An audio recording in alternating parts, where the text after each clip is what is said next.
बिस्मिल्लाहिर्रहमानिर्रहीम। अस्सलाम वालेकुम क्लास 10th। बेटा आज हमने क्लास 10th की मैथ की चैप्टर नंबर 1 है कम्प्लेक्स नंबर्स का। ठीक है, कम्प्लेक्स नंबर्स की एक्सरसाइज 1.1 को डिस्कस करनी है। इस 1.1 को डिस्कस करने से पहले हम इसको डिस्कस कर लेते हैं कि कम्प्लेक्स नंबर्स होता क्या है। सबसे पहले आप लोगों को कम्प्लेक्स नंबर्स के बारे में पता होना चाहिए। क्या फर्स्ट ऑफ ऑल देखें कम्प्लेक्स नंबर्स है क्या। कम्प्लेक्स नंबर्स को हम कम्प्लेक्स नंबर्स क्यों कहते हैं और इसको हम कैसे हल कर सकते हैं। कम्प्लेक्स नंबर्स की डिफाइन है, अ complex number is a number expressed in the form. Complex numbers क्या होता है, वो नंबर होता है जिसको हम एक्सप्रेस करते हैं इस फॉर्म में x plus iota Y. X plus iota के फॉर्म में इसको एक्सप्रेस करते हैं। X and Y are the real number. X और वाई क्या है, रियल नंबर हैं। एंड जो अयोटा है आई है, I is the imaginary unit, यानी आई क्या है, इमेजिनरी यूनिट है। हम इसको डिफाइन कैसे करते हैं कि आई क्या है, अयोटा का स्क्वायर, यानी आई का स्क्वायर इज इक्वल टू -1। ये आई है क्या, आई एक्चुअल में अयोटा है। ठीक है, आई क्या है, अयोटा है। अयोटा IOTA, अयोटा की शॉर्ट फॉर्म आई है। ये आई जो है ये कम्प्लेक्स नंबर है। तो ये कब और क्यों हम इसको इस्तेमाल करते हैं, इस अयोटा का मकसद क्या है, कम्प्लेक्स नंबर्स को कम्प्लेक्स नंबर्स क्यों कहते हैं। क्या हम देखें इस -1 अयोटा स्क्वायर की वैल्यू, अयोटा स्क्वायर की वैल्यू क्या होती है, -1 होती है। और सिर्फ अयोटा की वैल्यू क्या होती है, अयोटा की वैल्यू होती है -1 का स्क्वायर रूट। हमने अब इस पूरे चैप्टर में हमेशा इस बात को ध्यान में रखना है कि अयोटा स्क्वायर्स का हमने कॉन्सेप्ट रखना है ध्यान में। अयोटा स्क्वायर की बात करेंगे, हर बार हमने अयोटा स्क्वायर की ही बात करनी है।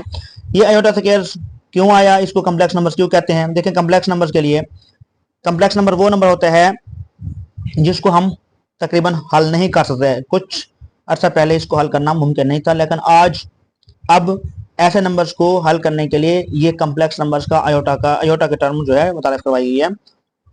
मैं एग्जांपल देता हूँ, जैसे ये है x का square plus 1 is equal to 0 है। इसको हल करते हैं तो देखें यहाँ +1 इधर आके -1 हो जाएगा। अब यहाँ x का स्क्वायर खत्म करना था, x की वैल्यू फाइंड करनी है, इधर भी स्क्वायर रूट लेंगे, इधर भी स्क्वायर रूट लेंगे, तो x इज इक्वल टू क्या आ जाएगा, -1। ये जो x इज इक्वल टू है ये -1 है। अब -1 कोई भी ऐसा नंबर जो माइनस में हो और उसके ऊपर स्क्वायर रूट आ जाए तो वो उसका हल नामुमकिन है। ये आप लोग कैलकुलेटर में भी इसका -1 का स्क्वायर रूट लेंगे तो ये मैथ एरर दे देगा।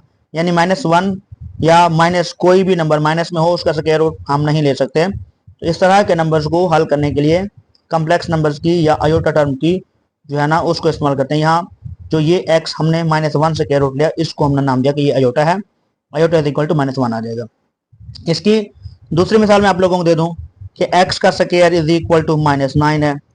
अब 9 का तो स्क्वायर रूट ले सकते हैं हम, जब 9 का स्क्वायर रूट लेते हैं तो आंसर 3 आता है, लेकिन -9 है, इसका स्क्वायर रूट हम नहीं ले सकते। इस -9 को हल करने के लिए हमें पहले इसको पॉसिबल नहीं था, हल नहीं कर सकते थे, लेकिन अब जो कम्प्लेक्स नंबर्स की अयोटा फॉर्म में हमारे पास नंबर आ गया है तो उसको हम उस तरह हल कर सकते हैं। कैसे करते हैं, देखिए मैंने हल किया हुआ है।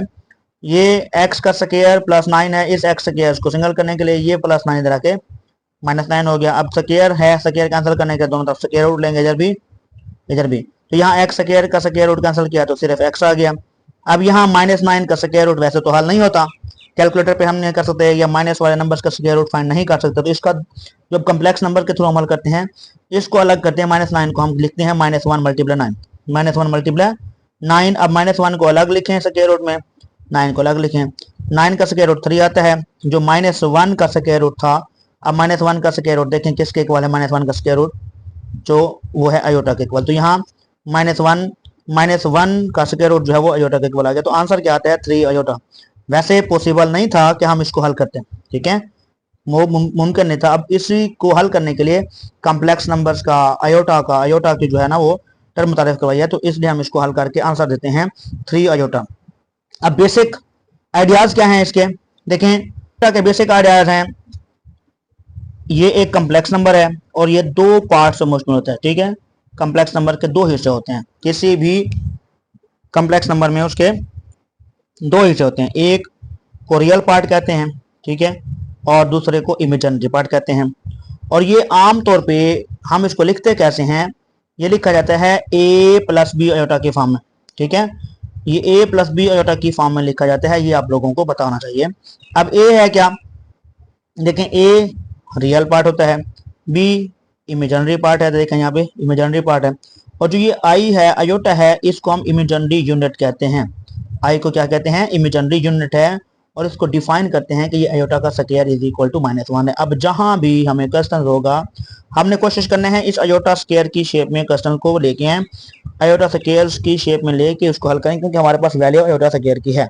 अब हमने जो भी क्वेश्चन होगा उसको सिंप्लीफाई करके सबसे पहले आयोटा स्क्वायर की फॉर्म में लेके जाना है, फिर हम इसको हल करेंगे। तो ये था सारा कॉन्सेप्ट आप लोगों को रियल नंबर का, आयोटा का। तो इसके बाद इंशाल्लाह हम इसका अब क्वेश्चन नंबर 1 करते हैं, एक्सरसाइज 1.1 पर चलते हैं।